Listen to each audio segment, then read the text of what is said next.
Hello, welcome back to EPG. I'm, of course, Greg, your host. It is story time.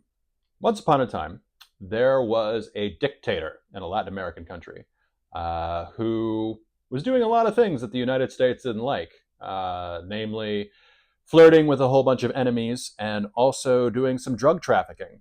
So it was decided that this dictator was going to be extradited to the United States and he was going to be put on trial. And so on January 3rd, that is exactly what happened.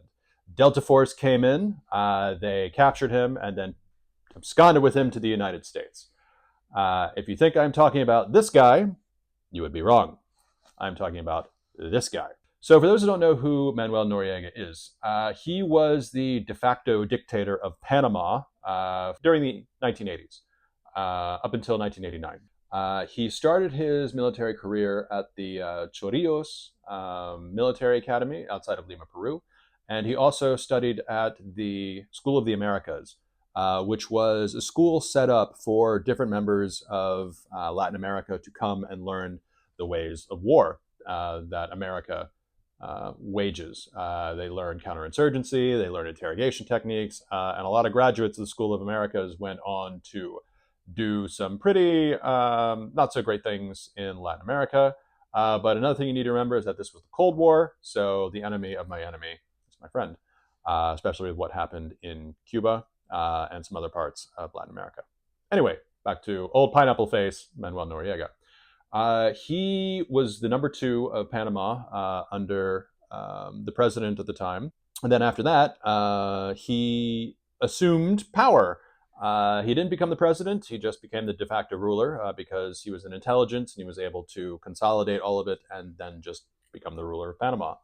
Pretty good gig.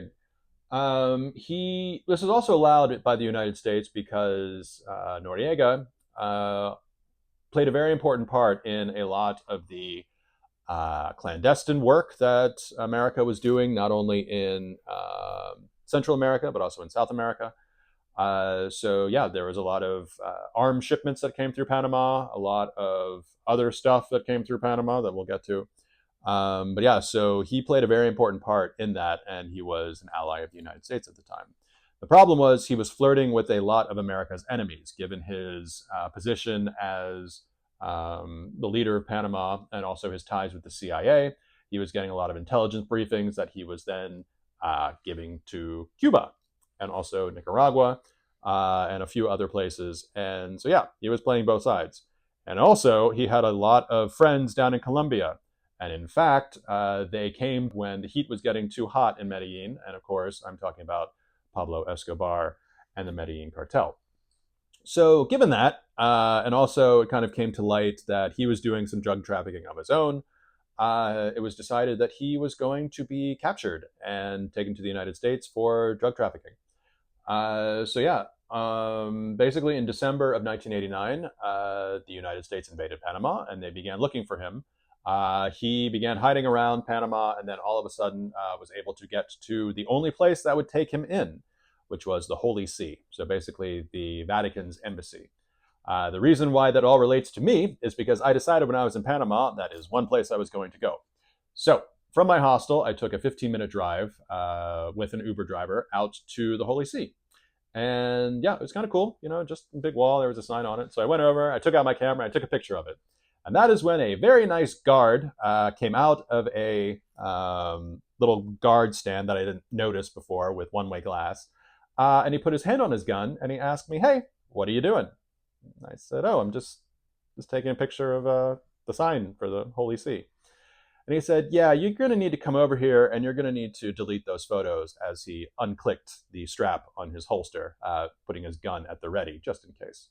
So I learned that you can get much more with a kind word and a gun than just a kind word alone. So I went over, showed him my phone, started deleting pictures, and then, yeah, even though it was an iPhone, I knew I could bring them back later, but I don't know if he knew that. But yeah, so I deleted the pictures. Then he asked me what I was doing, and I just said, "Well, I'm a student of history, so I know that this was where Noriega kind of had his last stand before Delta Force took him into captivity." And they're like, "Okay." So he went back into the booth I guess to make a phone call. I looked at my Uber driver who was still standing there idle because I didn't want him to leave because there would be no way how I could get back. Looked at me, I looked at him. We kind of just went like this. Guard came back out and said, I just spoke with the Monsignor. It's okay. You can take a picture of the sign. I'm like, okay, thank you very much. Took a quick picture and then I thanked the guy. And as I was, walking away, he said, the reason why I stopped you before was because we had a drone photographer here flying drones, taking pictures without permission, which would be all well and good. But the problem is that we share a wall with the United States Embassy. I'm like, that's interesting. Thank you. Have a good day. So that was another international incident that I was able to avoid on my international voyage. So yeah, I think especially relevant given what occurred this past week. And also, it's kind of cool to be able to get someplace and see an actual little bit of history. So thank you very much for your time and get out there.